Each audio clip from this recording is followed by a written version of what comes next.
That's me. You are too tall. He's short. Right on.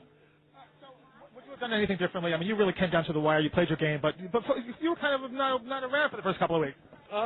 That's true. I laid low for 5 weeks in the game because I knew that I built an alliance on a handshake, didn't work, and slowly everybody was just getting canned from the game, and I was like, oh, I don't want to be one of those guys, so I just laid low, and then slowly trying to gain favor in social situations with Jas and Dick, and slowly finally built myself up, competed when I really, really needed something, and succeeded, got to the end, choked on the last question, on the last couple of questions, but overall I think I did pretty good. Regrets? Because do you think you waited too long to make your move? No, I did not. I wish the bond that I built with the Alliance was stronger and the people were a little more discreet. Didn't happen. Kale opened her mouth. It was awful. Destroyed so much of the game for me. I got a little discouraged trying to figure out, how to continue to survive. Laid low, like I said. Regrets. I wish Eric and myself could have established a better relationship in the game. He's always like, you could trust me, no problem, but he was this shisty, shady guy, and there was something I just couldn't put my finger on. Which could have been the America's Choice thing, I don't know. But he went to the diary room and said, I don't want to do this, but I have to. Right. And so I'm just like, if I could have trusted him, I would have pulled him off the block in the Niagara Balls veto competition. I would have put Danielle up on the block. Eric and myself definitely would have voted Danielle out of this house. It would have been a different game, but there's no way I could trust Jamaica at that point. There was no way that, Eric and Dick had something going on, so there was a lot of different variables that just weren't safe for me, and Danielle was a safe play for me to stay in the game, so. Strategy. You were kind of like, you tried to be the ladies' man, and you were in the comments like, hey, Jessica, you look really great. And that. Did you think, yeah, you get. That's not true. That was a total lie that Nick fabricated, but. You never said the panty thing, okay. No, not at all. We'll find the tape. Wow. I'm scared. What's your question? Did you ever think like, well, maybe I should just, because, there's either the strategy of I'm going to be myself and be open, or I'm going to sort of substitute, like Mike didn't talk about himself a lot. You talked a lot about yourself, your family, your job, and stuff like that. Do you think you maybe talk too much about your life? I was always broad about things. I never really gave specific details on, like, what I really do. Obviously I'm a graphic designer, but there's a lot more to that than exists. Nobody really knows, but,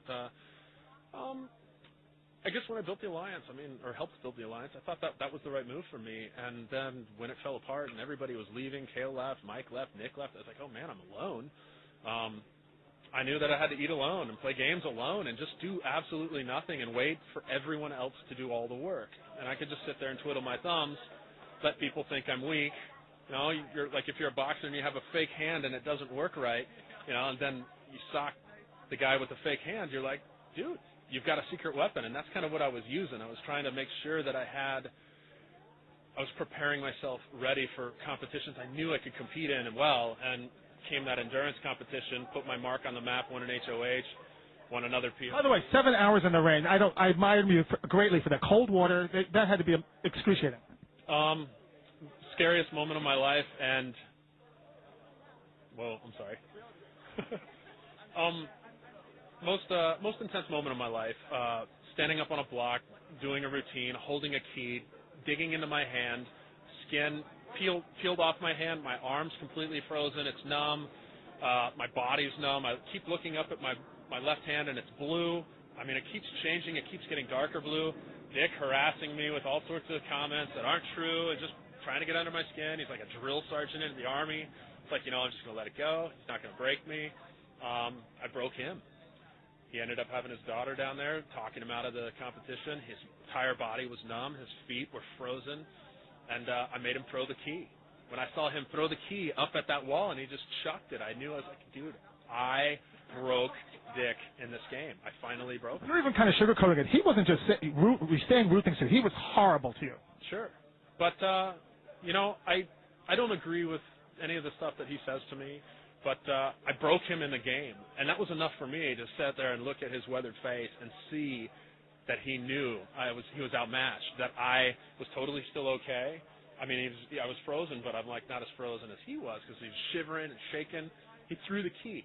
That's like the one thing that echoed in my head. He threw the key, and You probably would have known I would lose if I could throw the cape, but still 7 hours. That has to be wow. I can't believe you're physically standing here, not in the hospital somewhere. We both definitely probably had hypothermia or something pretty bad, but I knew that I had to win that one competition. If I didn't win that one, I probably would have voluntarily evicted myself and not played in the second one, to be honest, because my body was so broken after that competition. But yeah, I don't know. I finally got Dick to break, and even after I won, I immediately ran off the pedestal. I ran over there. I helped him up. I have to say, everybody loved you and thought you were so fun after the streaking thing, but your castmates were a little rude to some of the comments they made about you. Did you ever have any regret about this? I was in a very low point at that game. 2 weeks into the game, I had some stuff on my mind. I just couldn't get out. It was very difficult to try and redeem myself from that, and I realized it's I'm here. I have a golden opportunity. People would kill for this opportunity, and all the people that were around me, I was just trying to figure out a way to break the ice. Everybody's totally cool with it. I said, screw it. You don't get this chance every time to try something crazy. So I did it. National TV. I did it. Do I regret it? Yeah, my parents probably hated that idea that I did that. But, it's already 2.5 months old. I haven't even thought about it, to be honest. And, what's game is game. Can't wait to see what I look like. A lot of people will be asking you about this. Great.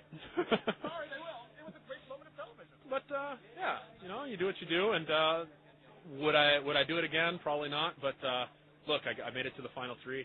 I got the bronze medal in the Big Brother 8, and